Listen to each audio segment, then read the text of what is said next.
আসসালামু আলাইকুম বন্ধুরা, কি অবস্থা? সবাই কেমন আছেন? আপনাদের মাঝে আবারও চলে আসছি মালদ্বীপের ভিসা সংক্রামিত কিছু কথা নিয়ে।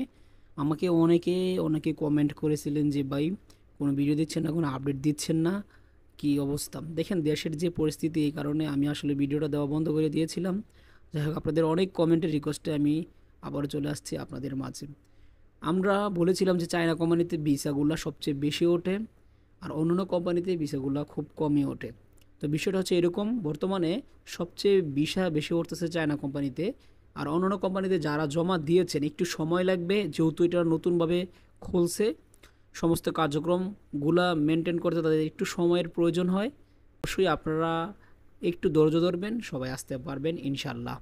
আর সবাইকে এই ভিডিওটি শেষ করার আগে একটা কথা বলতে চাই, বর্তমানের কোঠা আন্দোলনের ছাত্রদের যে একটা পরিস্থিতি বাংলাদেশে, আমরা সবাই যার যতটুকু সামর্থ্য আছে সামর্থ্য অনুযায়ী আমরা ছাত্রদের পাশে দাঁড়াবো, তাদেরকে সাপোর্ট করব। কারণ বুঝতে হবে আজকের এই ছাত্ররাই হচ্ছে আগামীর ভবিষ্যৎ। আপনাকে চিন্তা করতে হবে, শুধু কোটা আন্দোলন ছাত্রদের একক আন্দোলন নয়, এটা আমাদের সমস্ত জাতির আন্দোলন। কারণ যাতে সামনে দিয়ে আপনার ছেলে মেয়েও এই আন্দোলন না করে, কোটা নয় মেধা চাই। তো বন্ধুরা, সবাই আমরা চেষ্টা করব ছাত্রদের পাশে দাঁড়াতে। সবাই ভালো থাকবেন, এবং যে আমাদের ছাত্র ভাই আহত হয়েছে, নিহত হয়েছে, তাদের জন্য আমরা অবশ্যই দোয়া করব।